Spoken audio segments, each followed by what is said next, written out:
ঈদের ছুটিতে সবাই বাড়ি ফিরলেও স্বজনদের কাছে ফিরতে পারেন না প্রবাসীরা। এই বাস্তবতার মাঝেই ঈদ উদযাপন করতে হয় রেমিটেন্স যোদ্ধাদের।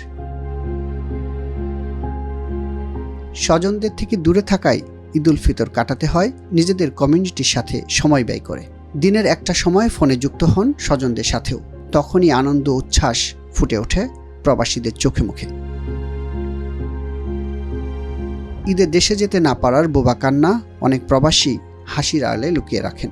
বিদেশের মাটিতে অনেক প্রবাসী ঈদের নামাজের পরে ব্যস্ত হয়ে পড়েন স্বস্বকর্মে। পরিবারের সুখের জন্য এই পরিস্থিতিকে স্বাভাবিকভাবেই মেনে নেন তারা।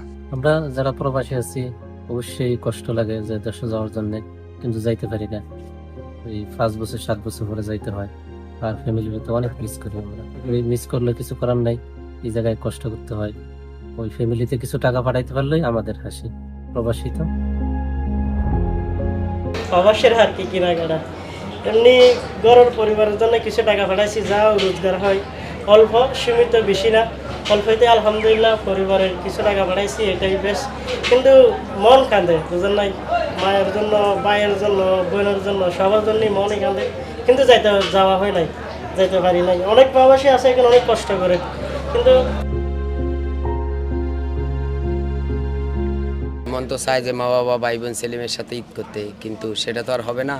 হয়তো ঈদের দিন নামাজ পড়ে এসে ভিডিও কলে একটু কথা বলবো, আর এখানে বন্ধু বান্ধব যারা আছে তাদের সাথে একটু আড্ডা দেবো, সময় কাটাবো।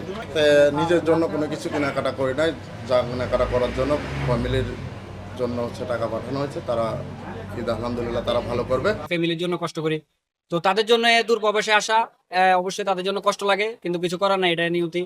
আমরা আছি তাদের জন্য, এখান থেকে চেষ্টা করি যাতে দেশে কিছু পাঠাতে পারে, আমাদের দেশের উন্নতি হবে, রেমিটেন্স পাঠাবো এবং আমাদের ফ্যামিলি স্বাবলম্বী হবে, এটাই আমাদের আশা।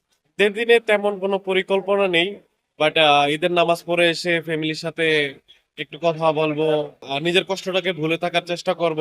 প্রবাসী জীবনে ঈদের আর কিসের বন্ধ, ঈদের কোনো বন্ধ নেই। খুব কষ্ট হচ্ছে আসলে পরিবারদের জন্য, ছেলের জন্য, মায়ের জন্য, ভাই ব্রাদার সবাইকে নিয়ে ঈদ করতাম, এখন খুব কষ্ট হচ্ছে। নিজের জন্য তেমন কিছু কেনাকাটা করা হয়নি, তো স্যালারি যা পেয়েছি তা পরিবারে পাঠিয়ে দিয়েছি। পরিবার যদি হাসি মুখে ঈদ করে তাতেই আমি খুব আনন্দিত। এই চিত্র আরব আমিরাতের শারজা প্রদেশের একটি লেবার ক্যাম্পের। প্রবাসীদের জীবনযাপনে এই মর্মস্পর্শী চিত্রই বলে দেয় পরিবারকে আর্থিকভাবে স্বাচ্ছন্দ্য দিতে কতটা ত্যাগ করতে হয় তাদের। স্বল্প বেতনে চাকরি করে দেশে পরিবারের খরচ পাঠিয়ে নিজের হাতে অবশিষ্ট না থাকায় বাড়ির পথে পা বাড়ানোর সাহস পান না প্রবাসীরা।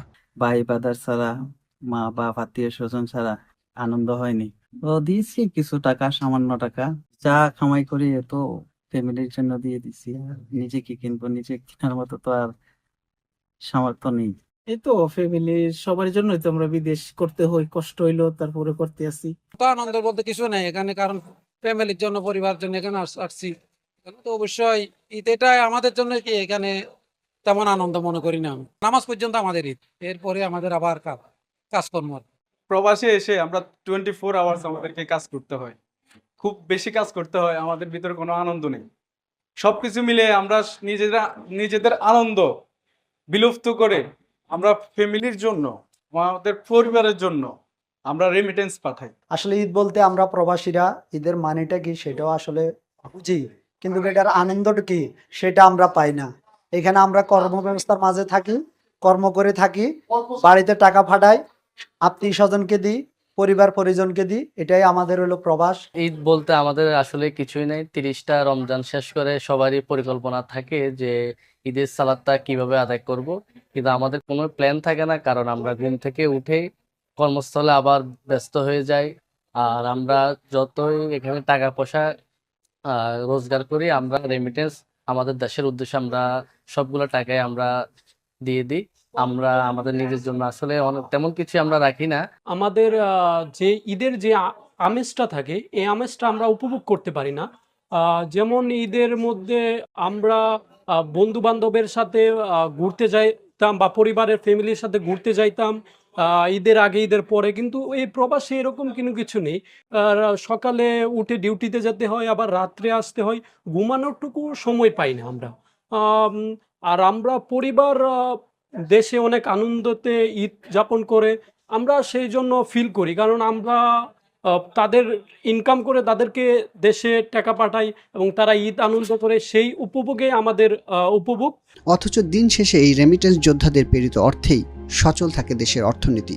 এই প্রবাসীরা গত মার্চে রেমিটেন্স পাঠিয়েছেন $295 কোটি।